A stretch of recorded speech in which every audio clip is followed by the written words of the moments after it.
வணக்கம். ஐயா சு. வெங்கடேசன் அவர்கள் எழுதிய வீரயுக நாயகன் வேல்பாரி இரண்டாம் பாகம், பகுதி 21. இளமருதன் குதிரையின் மீது ஏறி அமர்ந்தான். அவனது குதிரைக்கு ஆலா எனப் பெயர். ஆலாப்பறவை ஓய்வின்றி நாள் முழுவதும் பறந்து கொண்டிருப்பதைப் போல அவனது குதிரையும் நாள் முழுவதும் நிற்காமல் ஓடக்கூடியது.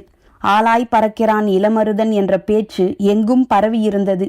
குதிரை தன் வேகத்தை விட இளமருதனின் குறிப்பு அறிந்து செயல்படும் விதம்தான் வியப்பூட்டக்கூடியது. ஆலாவின் முன்தலையை விரல்களால் வருடியபடி அதனுடன் பல நேரம் பேசிக்கொண்டிருப்பான். அது தலையை மெல்ல ஆட்டி கேட்டுக்கொண்டிருக்கும். அவன் சொல் கேட்டு தலையாட்டுகிறதா அல்லது விரல்கள் நீவுவதால் இன்புற்று தலையசைக்கிறதா என்பது காண்போருக்கு புரியாது. அது அவர்களின் இருவரின் மன ஓட்டத்தோடு தொடர்புடையது.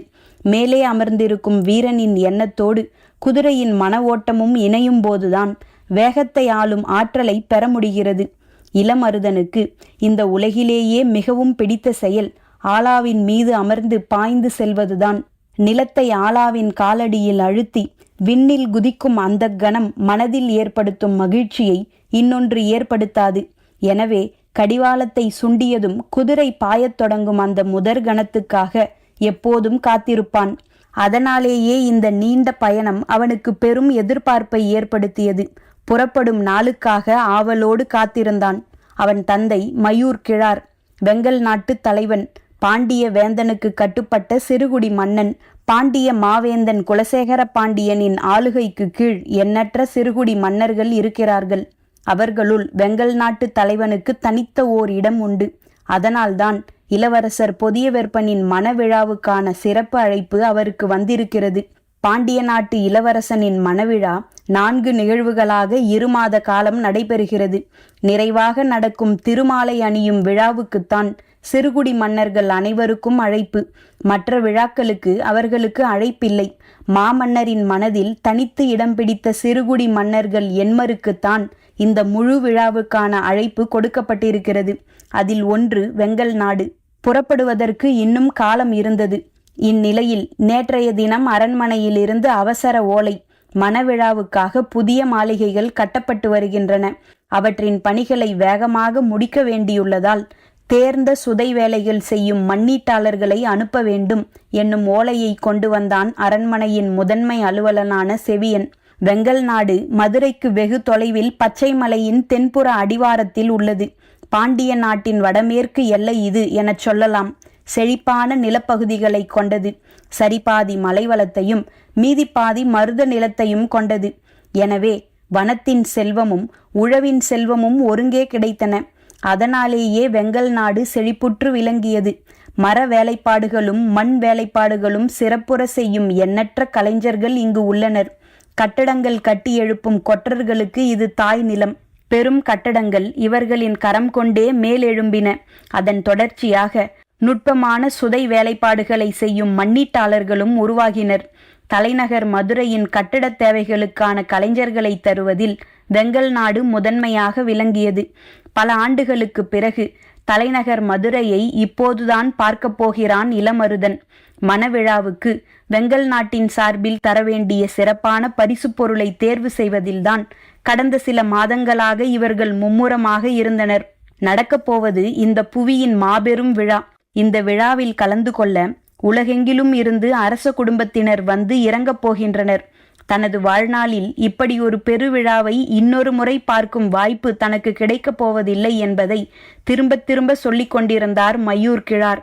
எனவே தாங்கள் தரும் பரிசு பொருளை மாமன்னரும் இளவரசனும் கன நேரமாவது கண்கொண்டு பார்க்க வேண்டும் என்பதற்கு பெரும் முயற்சி எடுத்துக்கொண்டனர். எத்தனையோ பொருள்கள் தயாராகி கொண்டிருந்தன. ஆனால் மயூர் கிழார் பெரிதும் கவனம் செலுத்தி கொண்டிருப்பது ஒரு பொருளின் மீதுதான். அரண்மனையில் புதிதாக கட்டப்படும் மாளிகைகளை பற்றிய விவரம் மற்றவர்களுக்கு தெரிகிறதோ இல்லையோ, மயூர் கிழாருக்கு நன்கு தெரியும். ஏனென்றால் மதுரைக்கு அதிகமான கொற்றர்களை அனுப்பி வைப்பது இவர்தானே. புதிய கட்டுமானத்தில் பேரெழிலோடு எழுப்பப்பட்டு வருவது பாண்டரங்கம். அரச குலத்தினர் மட்டும் ஆடி மகிழும் கலைக்கூடம். அதுவும் இந்த பாண்டரங்கம் இளவரசரின் மணவிழாவுக்காக கட்டப்படுகிறது. பொதிய வெப்பனின் அந்தரங்க அவை இது. அங்கு கண்ணில் படும் பொருள் அதன் பிறகு ஒருபோதும் மறையாது. நாம் தரும் பரிசு பொருள் பாண்டரங்கத்தில் இடம்பெற வேண்டும். அதற்கு செய்ய வேண்டியது என்ன என்பதைத்தான் பல மாதங்களாக சிந்தித்துக் கொண்டிருந்தனர். மணமக்கள் பொற்காசுகளை அள்ளி எறிய மதுரையின் வீதி எங்கும் பொன்னொளி வீசப்போகும் திருவிழா. இந்த விழாவில் சிறுகுடி மன்னன் ஒருவன் தரும் பரிசு பொருள் நினைவில் நிற்க வேண்டுமென்றால் அது இயலாத காரியம் என்றுதான் எல்லோரும் சொன்னார்கள். ஆனால் மயூர்கிழார் விடாமல் முயற்சி செய்து கொண்டிருந்தார். செல்வத்தை விஞ்சும் ஆற்றல் கலைகளுக்கு உண்டு. செல்வத்தின் திளைப்பில் மிதக்கும் கண்களை அதைவிட அதிகமான செல்வத்தை கொட்டுவதன் மூலம் கவனம் பெற வைக்க முடியாது. ஆனால் கலையின் நுணுக்கம் கண்களை அசைவற்று நிறுத்தும். மனிதன் கனவுகளுக்கு அடிமைப்பட்டவன். அவனை குறுக்கு வழியில் வீழ்த்துவது எப்போதும் எளிது. மயூர்கிழார் பாண்டரங்கத்தில் வைப்பதற்கு ஏற்ற பொருளை ஆயத்தம் செய்வது என முடிவுக்கு வந்தார். அப்போதுதான் அதிலிருக்கும் இன்னொரு சிக்கல் தெரிய வந்தது. நடக்கும் திருமணம் பாண்டிய நாட்டு இளவரசருக்கு என்பதை விட மிக முதன்மையானது அவர்கள் பெண்ணெடுக்கும் இடம் பற்றியது. இந்த மணவிழாவுக்கு உலகில் உள்ள கலைப்பொருள்கள் அனைத்தையும் கொண்டு வந்து கொட்டுவர் என்பதை எண்ணிய போதுதான் மயூர்கிழாருக்கு சற்றே அவநம்பிக்கை ஏற்பட்டது. அந்த கலைப்பொருள்களோடு நாம் ஈடு கொடுக்க முடியாது என்று எண்ணி சோர்வுற்றார். அப்போது பொற்கொள்ளர் அவையில் இருந்த இளைஞன் காராளி சொன்னான், வாசல் வரை வந்து வழுக்கி விழக்கூடாது. அந்த வழியிலேயே காலெடுத்து வைத்து முன்னகர்வோம். பாண்டரங்கம் முழுவதும் இடம்பெறப்போவது யவனர்களின் மிகச்சிறந்த கலைப்படைப்பான பாவை விளக்குதான். அது இருக்கும் அவையில் வேறு எந்த பொருளும் கவனம் பெற முடியாது என்று மயூர்கிழார் சோர்வடைந்த போது காராளி சொன்னான், யவன பாவை விளக்கை விஞ்சும் விளக்கொன்றை நம்மால் உருவாக்க முடியும். உறுதியாக முடியாது என்று சொன்ன மயூர்கிழார் காராளியிடம் கேட்டார், நீ யவனர்களின் பாவை விளக்கை பார்த்திருக்கிறாயா? இல்லை மன்னா. அதனால்தான் எளிதில் சொல்லிவிட்டாய். நீங்கள் எவ்விடம் பார்த்தீர்கள் மன்னா? வேந்தனின் அரண்மனை முழுவதும் இப்போது யவனர்களின் பாவை விளக்குகள்தானே கண்ணில் படுகின்றன. அரசவை மாடத்தில் சுடர் ஏந்தி நிற்கும் அந்த விளக்குகளை காண்பவர் வியந்து போய் நிற்பர். சற்றே இடைவெளி விட்டு காராளி சொன்னான், அரசவை மண்டபம், அரண்மனை மாடங்கள் என எங்கும் பார்த்து பழகிய ஒரு கலைப்பொருள் அந்தரங்கமான இடத்தில் கூடுதல் கவனத்தை பெறுமா? காராளியின் கேள்வி மயூர்கிழாருக்கு வழிகாட்டத் தொடங்கியது. அவன் மேலும் சொன்னான், அது மணமக்கள் கூடிக்குளவும் அரங்கு. அங்கே கண்களுக்கு தேவை புதுமை. அதுவும் காதலுக்கு அப்பாற்பட்ட புதுமை அன்று. காதலுக்குள்ளே மூச்சு முட்ட இழுத்துச் செல்லும் ஒரு புதுமை. அதை நாம் கலை வடிவாக்கலாம். என்ன செய்யலாம் என்கிறாய்? காமன் விளக்கு செய்வோம். பொற்கொள்ளர் அவையில் இருந்த அனைவரும் வியப்புற்று நின்றனர். மிகச் சிறப்பான சிந்தனை என மயூர்கிழாருக்கு பட்டது. அவன் அடுத்து சொன்னான், காமன் விளக்கு மட்டும் போதாது. நாம் வழக்கமாக செய்யும் நாக விளக்கு இரண்டையும் சேர்த்து செய்ய வேண்டும். அதுதான் காமன் ஏற்படுத்தும் கனவுக்கு உருவம் கொடுக்கும். எல்லோரும் வாயடைத்து போனார்கள். 2 நாகங்கள் பின்னியபடி மேலெழுந்து தலை நீட்ட அதன் உச்சந்தலை சிறு குழியின் முன் விளக்கின் நாக்கும் நாகங்களின் நாக்குகளும் ஒன்றாக நீட்ட சுடர் எரியும் வடிவு கொண்டது நாக விளக்கு. நாகம் கொண்டு காமம் கவர்கிறான் இளைஞன் என பூரித்து நின்ற மயூர்கிழார் கேட்டார், வயதிலும் அனுபவத்திலும் பெரியவர்கள் இருக்கும் இந்த அவையில் யாருக்கும் தோன்றாத சிந்தனை உனக்கு எப்படி தோன்றியது? மெல்லிய சிரிப்போடு காராளி சொன்னான், அவர்கள் வயதிலும் அனுபவத்திலும் மூத்தவர்கள். எனவே அனுபவத்தின் கண் கொண்டு பார்க்கின்றனர். அனுபவம் அடைவதிலிருந்து மட்டும் ஏற்படுவதில்லை, அடையாததிலிருந்தும் ஏற்படுகிறது. நான் அடைந்திராத அனுபவத்தின் கண் கொண்டு பார்த்தேன். மயூர்கிழார் வியந்து போனார். அவனது சொல் அவரை மயக்கியது. பணிகள் தொடங்கின. காமன் விளக்கை எப்படி செய்வது? காமத்துக்கு வடிவம் கொடுக்க முடியுமா? அது காட்சி வயப்பட்டதன்று, கனவு வயப்பட்டது. பூவின் மலர்தலில் வெளியேறும் மனம் போல மனித மலர்தலில் உள்ளுருகும் நிகழ்வு அது. கனவை கண்கொண்டு பார்க்க நினைப்பது அறியாமை. அது கண்ணுள் பார்க்க வேண்டியது. எனவே தங்களுக்குள் மூழ்கும் எண்ணங்களுக்கு வாசல் திறக்கும் வழிமுறைகளை பற்றி சிந்திக்கலானான் காராளி. சட்டகங்களால் எல்லா திசைகளிலும் இழுத்து பிடிக்கப்பட்டிருக்கும் தோளில் ஓவியத்தை வரையத் தொடங்கினான்.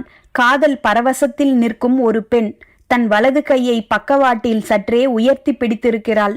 அந்த உள்ளங்கையில் தீபத்துக்கான அகல் இருக்கிறது. இடது கையை மார்போடு அணைத்தபடி வைத்திருக்கிறாள். அந்த கை ஒரு மலரை பிடித்து கொண்டிருக்கிறது. அவளின் பேரழகில் மயங்கிய காதலன் அவளின் முகம் பார்த்தபடி மிகவும் அணுக்கமாக கிறங்கி நிற்கிறான்.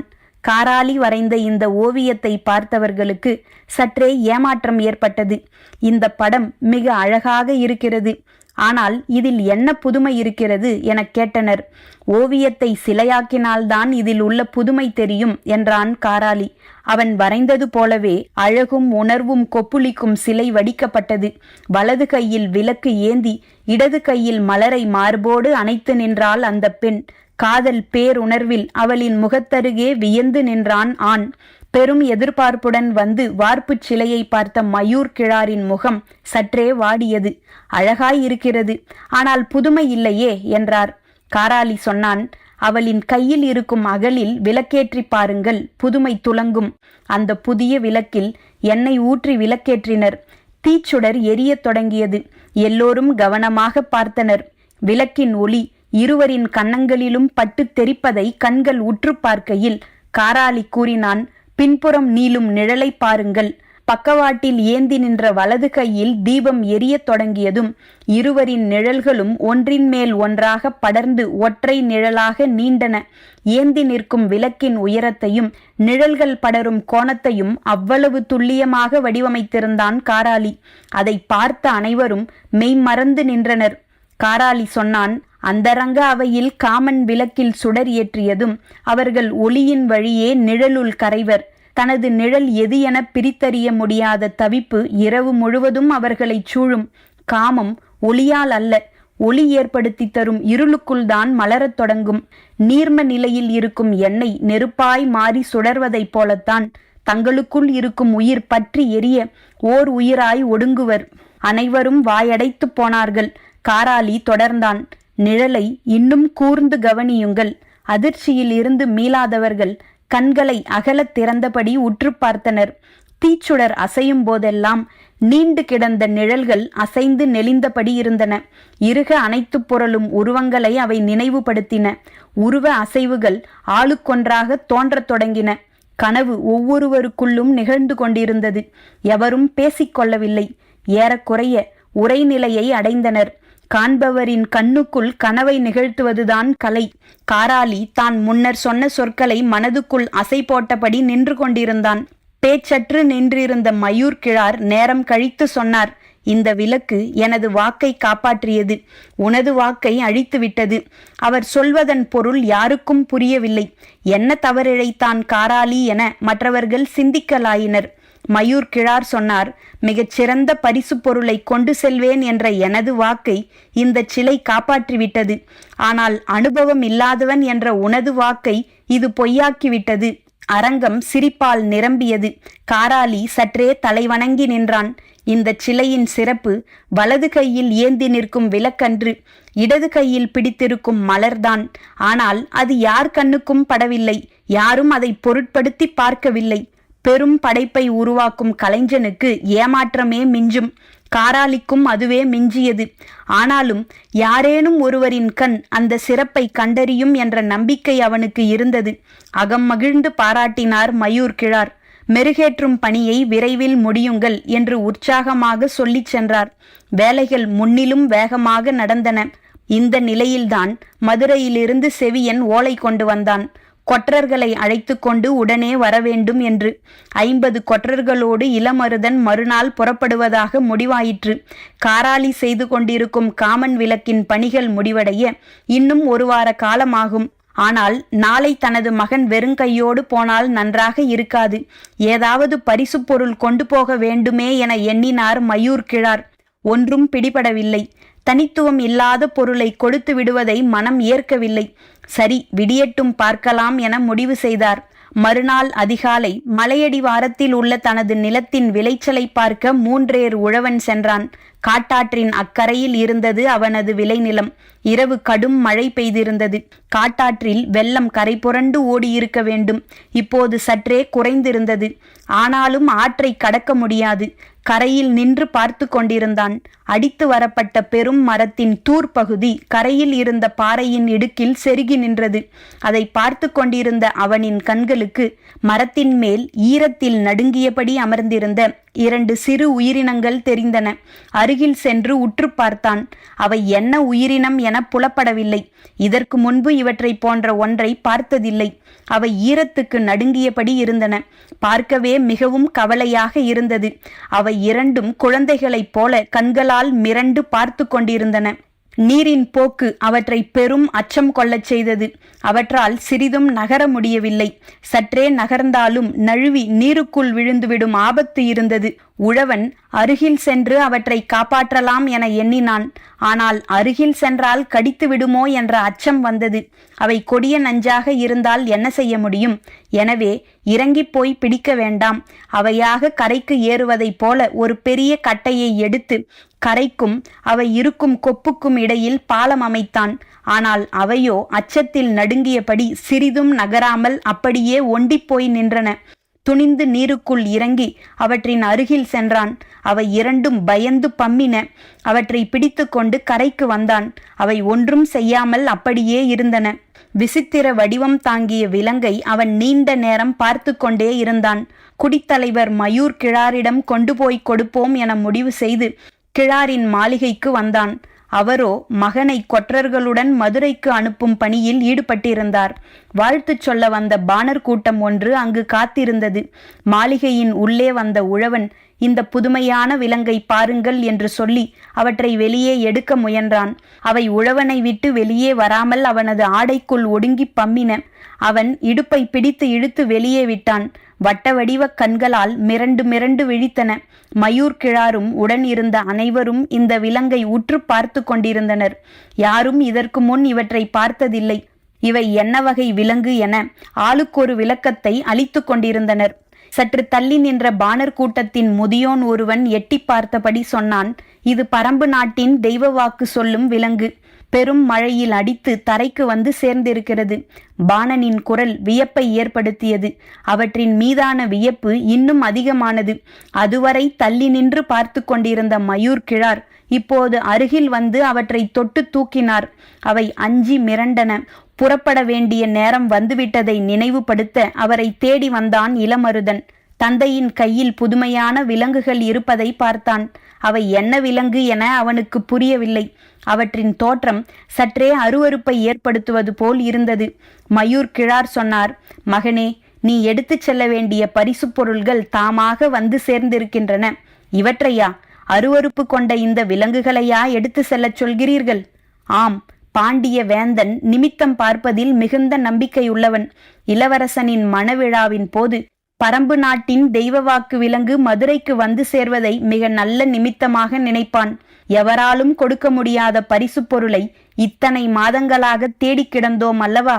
இதோ உரிய நேரத்தில் தானாக வந்து சேர்ந்திருக்கின்றன. இவற்றை நீ கொண்டு செல். 2 வாரங்கள் கழித்து மணவிழாவுக்கு காமன் விளக்கோடு நான் வந்து சேர்கிறேன். சுற்றியிருந்த அனைவரும் வாயடைத்து போனார்கள். மயூர் கிழாரின் குரலில் இருந்த உற்சாகம் இளமருதனையும் தொற்றியது. 2 குதிரைகள் இழுத்துச் செல்லும் 5 பெருவண்டிகள் மதுரையிலிருந்து வந்திருந்தன. அவற்றில் கொற்றர்கள் ஏறி அமர்ந்தனர். அவர்களுக்கு இடையில் சதுர வடிவ கூண்டுக்குள் மிரட்சி விலகாமல் அவை இருந்தன. ஆலாவை சுண்டியபடி மதுரை நோக்கி புறப்பட்டான் இளமருதன். வெங்கல் நாட்டு மன்னனின் வளாகம் முழுவதும் இதுவே பேச்சாக இருந்தது. வேந்தனை வியக்க வைக்கும் பரிசு பொருள்களோடு மகனும், இளவரசனை வியக்க வைக்கும் பரிசு பொருளோடு தந்தையும் மதுரைக்குள் நுழைய உள்ளனர். இது வெங்கல் நாட்டுக்கு நல்ல பலனை தரும் என கருதினர். மயூர் கிழாரை பார்த்து பாட வந்த பாணர்கள் பாடாமலேயே பெரும் பொருளை பரிசாக பெற்றனர். நீங்கள் சொன்ன செய்தி ஏற்படுத்தியதை விட பெரும் மகிழ்வை உங்கள் பாடலால் ஏற்படுத்திவிட முடியாது என்று கூறியபடி மயூர் கிழார் அள்ளி வழங்கினான். அவர்கள் அவை நீங்கி வெளியேறினர். முகத்தில் கவலையின் ரேகை படர்ந்திருந்தது. அன்றைய பகல் முடியும் முன் வெங்கல் நாட்டின் எல்லையை கடந்தனர். பேச்சற்ற நெடும் பகலாக அது இருந்தது. நீண்ட பொழுதுக்கு பிறகு இளம் பாணனை பார்த்து மூத்த பாணன் கேட்டான், பரம்பு நாட்டின் தெய்வவாக்கு விலங்கு தரை வந்து சேர்ந்ததை பற்றி என்ன நினைக்கிறாய்? பாரி இனி தனது ஆற்றலை இழக்கத் தொடங்குவான். பதில் கேட்ட மூத்த பாணன் சற்றே அமைதியோடு நடந்தான். நீங்கள் என்ன நினைக்கிறீர்கள் என கேட்ட இளம் பாணனின் கேள்வி முடியும் முன் மூத்த பாணன் சொன்னான், இறங்கி அடிக்கப் போகிறான் வேல்பாரி. பரம்பின் குரல் ஒலிக்கும்.